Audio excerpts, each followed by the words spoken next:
Welcome to Cargo Shorts, brought to you by Old Dominion Freight Line. I'm your host, Samantha Jones. Today we're here to talk about the importance of data accuracy in your LTL shipping operations. Getting your data right does far more than facilitate on-time deliveries and reduce disputes. There are effects that can be felt all across a company, not to mention an improved relationships with both your carriers and your customers. Today we're going to talk about why accurate data saves you time and money, offer practical guidance for making sure you're getting the right data to all the right places, and talk about the ripple effects improved accuracy creates across a surprising number of business functions. Joining me today to discuss all of this are two experts on this topic, Greg Plemmons, Chief Operating Officer at Old Dominion Freight Line, and Brian Walton, Logistics Manager at Douglas Dynamics. Hey guys, thanks for being here. Hi, thanks for having us. Absolutely. Well, I gave you a brief little intro there, but would you guys mind maybe giving us a little bit of context into who you are and what you do, and then we'll jump into some great conversation today. Sure.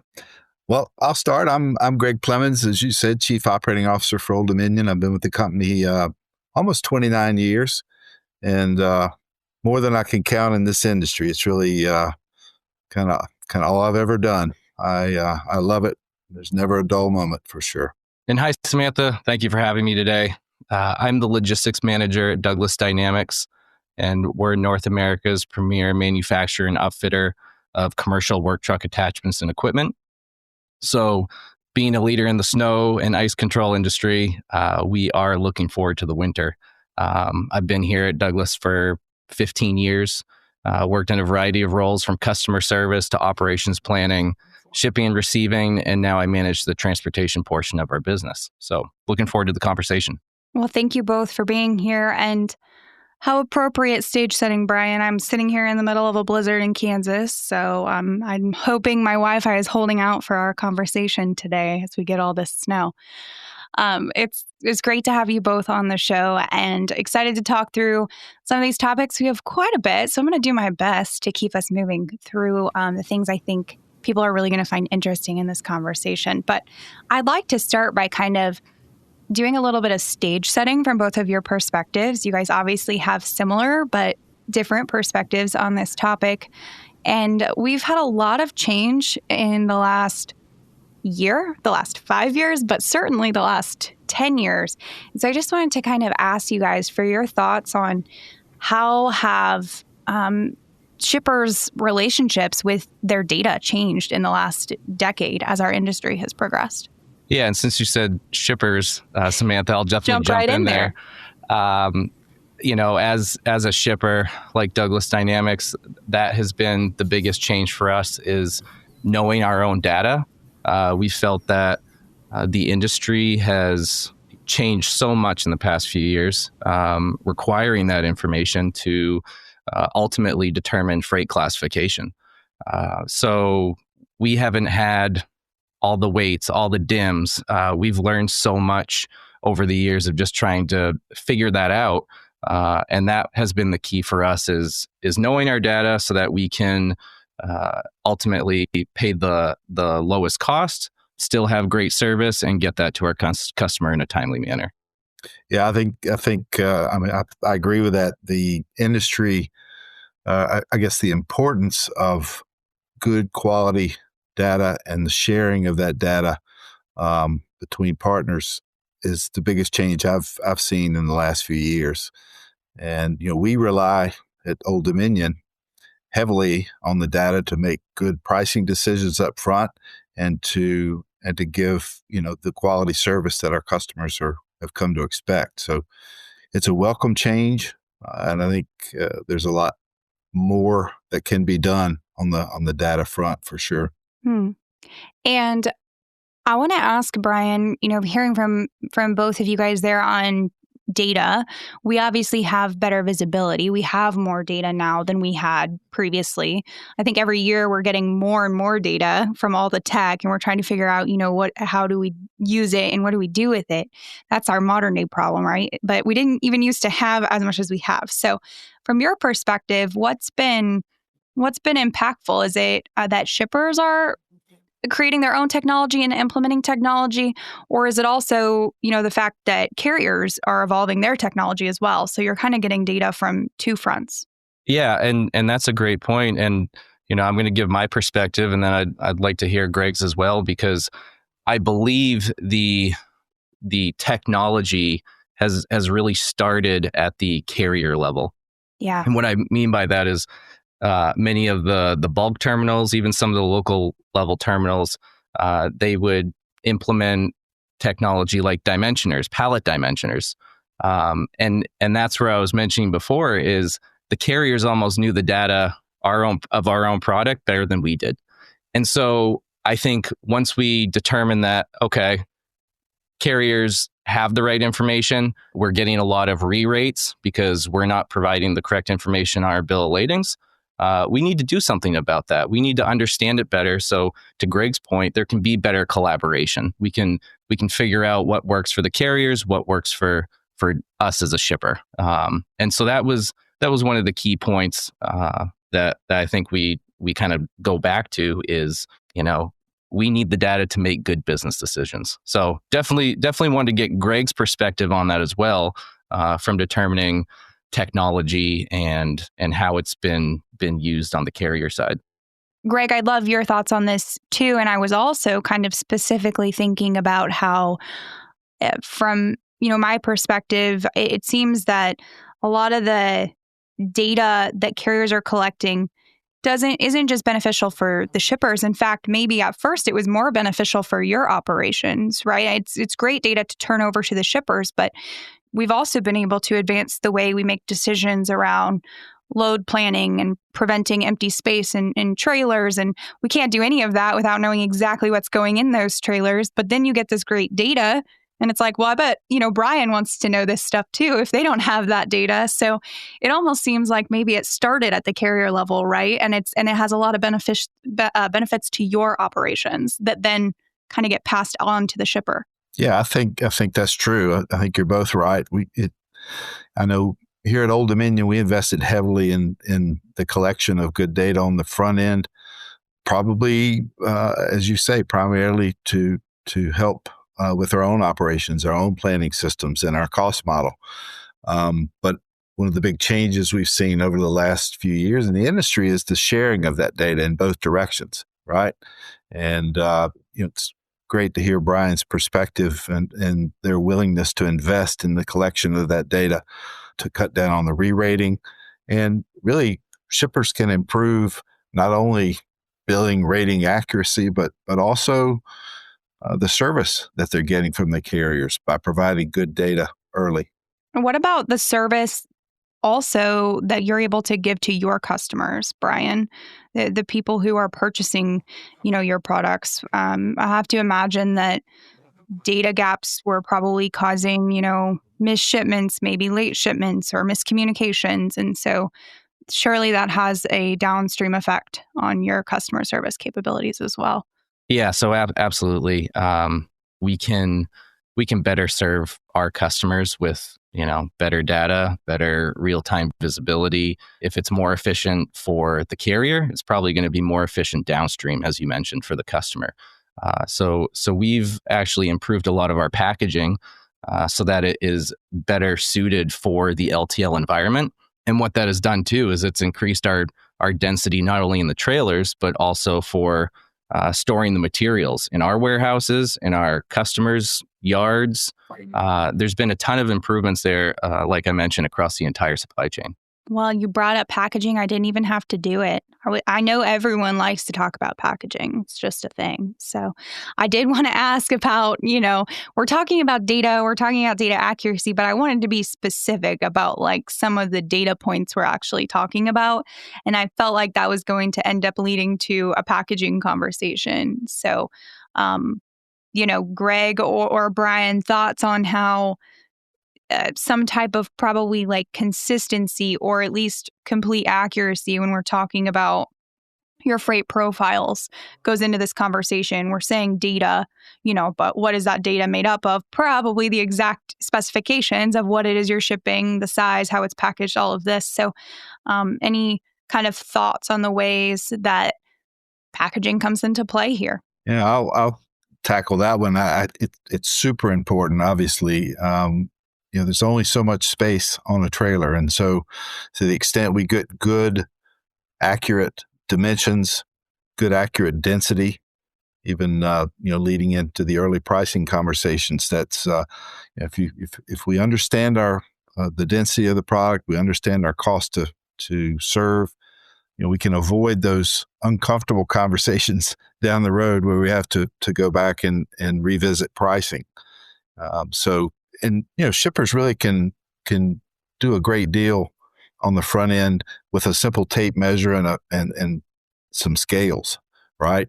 There's technology that goes well beyond that, but there's some investment there. But again, just good, accurate measurements of the product all the way to the extremes of the units, not just the dimensions of the boxes themselves, but you really have to take into account the pallet and packaging around it and so forth. And so just some investment and training on the front end can really pay dividends down the road when it comes to packaging, not to mention avoiding damages and the obvious costs associated with those. Yeah, Greg, I think that's key right there. The more compact or the more dense your freight is, the better it's going to be handled and how it's going to be, stacked. I always talk about trailers. You try to do a Tetris model, right? So we've actually improved our packaging from a lot of the feedback from Old Dominion and carriers, in the industry that are asking for things to be able to be stacked, fully crated, more protected. And so that's essentially made us better, and it's ultimately helped the customer out as well. There are less claims, less damage. There's less clerical work, less communication going on. It becomes very smooth, and you see that in the data, in the claims ratio dropping, in your cost dropping, just the time that you have. So we've always looked at manufacturing the best product we can do here. Highest quality. We're very well known with our Fisher, Western, Trinex brands within this division throughout North America. But essentially, we haven't thought as much about packaging, 10 years ago. And so as a lot of changes were happening in supply chain, as we were seeing, some more damages occur, just some quality issues, service things, there was a lot of collaboration done between all parties, and that's really made us all better. So it's that continuous improvement mindset. Absolutely. We encourage our customers to come visit our facilities and see exactly what goes on an LTL dock, see the technology that we use to protect their freight and to maximize queue, see the planning systems that we use and why it helps illustrate why good data on the front end is so important. And as an added benefit, they get to meet the team that does the work on their behalf. And it's still a relationship business at the end of the day. And we love, forming those relationships. So I think the collaboration point you made, Brian, is an important one. I'm glad you brought that up. We're not going to be able to completely data our way out of every problem, right? We're going to still need people to talk to each other. Absolutely 100%, right. 100%. We can definitely use the data to make good decisions, but there's so much value in relationship building, really understanding, your side of the world, Greg, the challenges you have, the things that work, that don't work. We've always tried to be, as we call it, a shipper of choice. So if we can make improvements on our side, that will help you with your efficiency.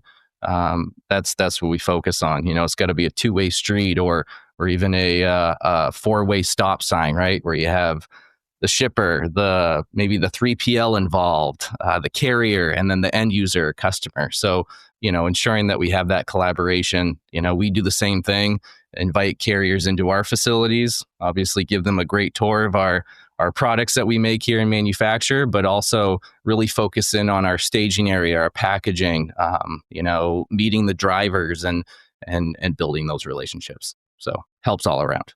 Absolutely right. Well, Greg has only a couple years on me in the industry, I think, because I'm like 7 years in. But I remember when I started, I have an LTL background. That's how I started in the space. And where data was at then was, and it felt like it was a big transition period. Like we were just starting to get some of these new technologies now that are quite a bit more common. But what I have noticed is that the data is actually, over time as we have it, it's helping to drive better decision making across multiple parts of the supply chain. Because you mentioned like your packaging and how it relates to claims or these sorts of things.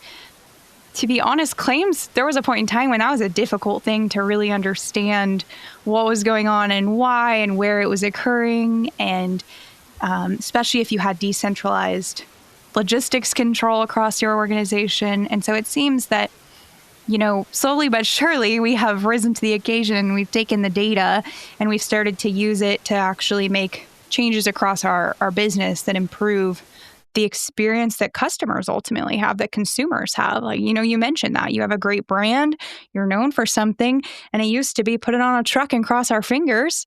And we've gotten better as an industry over time because we're getting the data that we really needed to actually be able to make ROI-driven decisions, because packaging can be expensive or it can be time-consuming or it can be difficult. And you had to be able to really justify with data, like how big is the problem? How expensive is the problem? How much is it impacting our reputation or our customers? And so better data all around has helped give better visibility to the areas of opportunity to improve. From my observations, never been a shipper, Brian, but I've talked to a lot of them. It seems that's been a trend. You're spot on. So you can pinpoint the root cause, or you can identify the opportunity.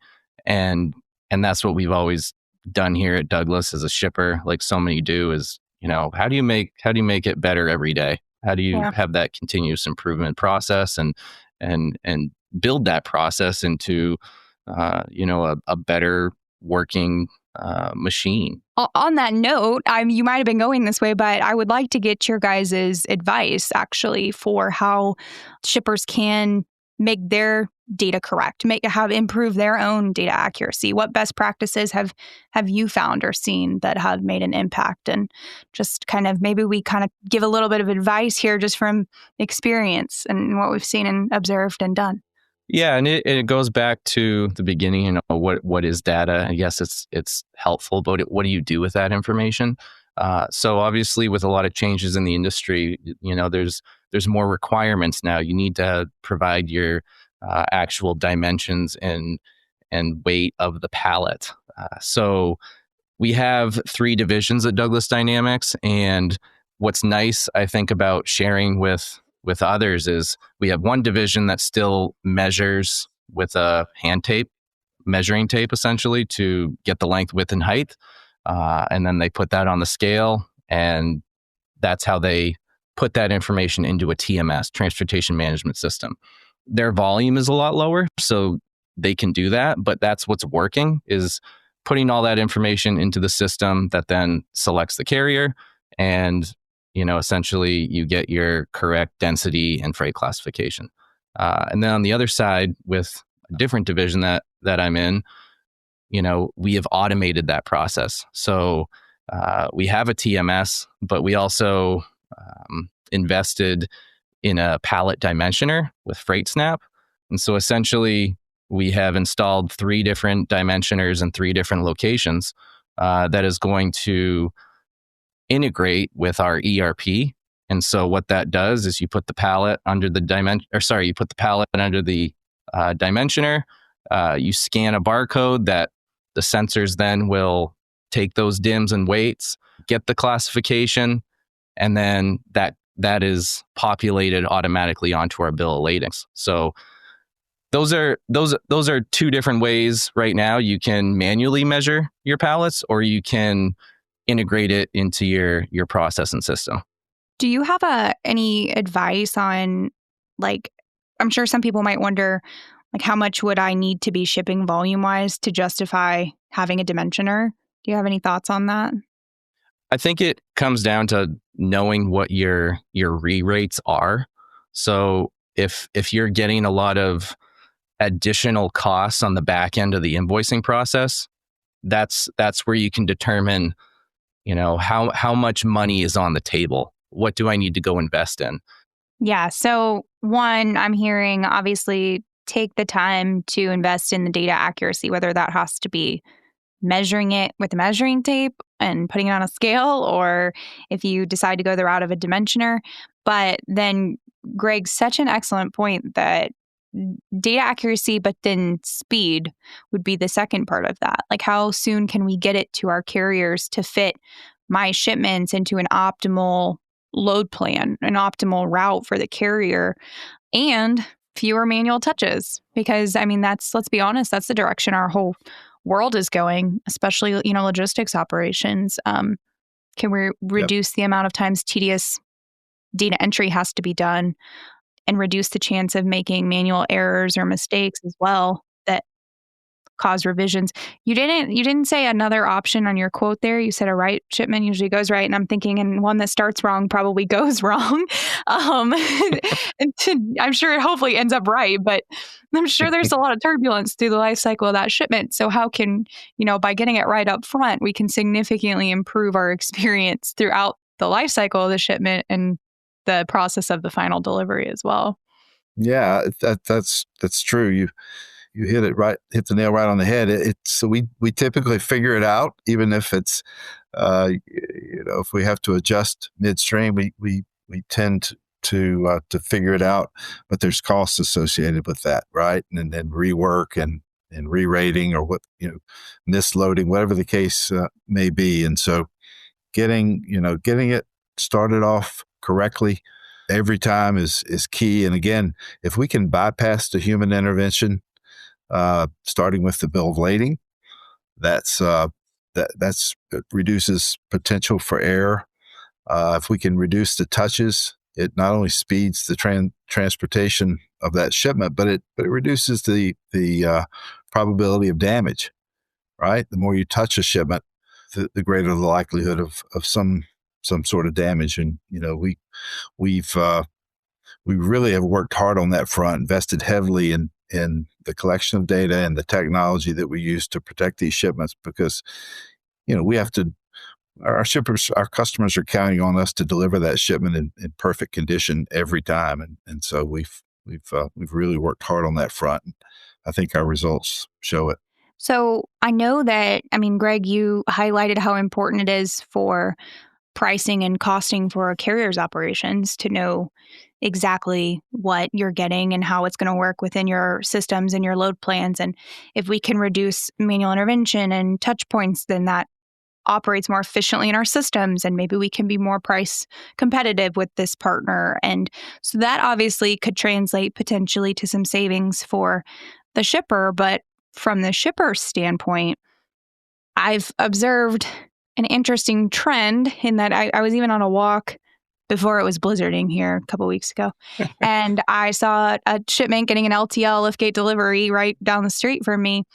And, I was just thinking how B2B customers increasingly, like they expect B2C treatment. And sometimes your customers are a C, so, but we have these expectations that things move quickly and the price is up front and we don't have surprises and we don't get changes to invoices and all of these things that can be difficult to manage if you don't have good data as a shipper, but you want to provide a price on your website for shipping, or you want to provide a quote up front and stand by it. And so, Brian, I'd like your thoughts too on how this data and this partnership with your carriers actually restricts or allows you to, offer your customer certain things up front. When you're confident in your data accuracy, you could probably make better promises and commitments on the front end of your shipments to your customers. Yeah, exactly. So we're able, to dive into, some of our transportation dashboards, to look at, all those different metrics, from on-time pickup to on-time delivery, the transit days, what's the claims ratio. So, having all that information on the shipper side, then we're able to make better decisions to figure out, what works for this customer, what works for this region. We can, start to slice and dice the data to, create, either flat rate programs or other LTL freight programs. So that's something we're working on right now, is trying to, give the customer consistency. So I think we've done a really good job in terms of, getting the correct dimensional data so that flows through to our bill of ladings. But I think what we can also do is use freight as a business investment. So, if we can lower the freight costs in any way, that will ultimately help us because it's going to be helping our customers' bottom line. Yeah, really well put, Brian. I think, as shippers, quote unquote, you evolve to meet the needs and expectations of your customers and providers, as I'm sure Greg can echo. We're evolving to improve our own operations, but also meet the changing needs of you and your customers. Yeah, was just thinking about the onset of must arrive by date and on time in full and all the various acronyms that are associated with precision and accuracy. Consignees more and more are associating scorecards with their vendors, and even some cases monetary chargebacks for noncompliance. And so, again, it just more and more, I think, further emphasizes the importance of good quality, accurate data right from the start. Absolutely. Well, I'm going to have to wrap us up because I promised I wouldn't talk too much and I don't want us to get too long-winded today. But I have one. I'll leave us all with one last question here we can contribute to. And I think what I'd like to know is if I'm listening to this and I'm not confident that my data is as accurate as it could be, or I don't even know if it's in the right place, what would maybe a good practical first step or piece of advice you would give someone from your experience be on how they could start the conversation around what they could do to improve? Well, I'd say you can go right to the carrier from a shipper's perspective, and Greg and I are completely aligned on the collaboration piece. That look, we want to help one another because ultimately that's going to help our own companies, help our own customers. So I think that's the biggest thing there is just ensuring that you do have a well-established relationship with your LTL carrier. They might have the data that they can share, as Greg was mentioning, but that's something you can work on towards bettering your knowledge and internal data as well. I agree, Brian. Those conversations really should begin at the start of a relationship. It's a relationship business, as I indicated earlier, but I think that the data can be the foundation of those quality relationships that are long lasting and frictionless, so to speak.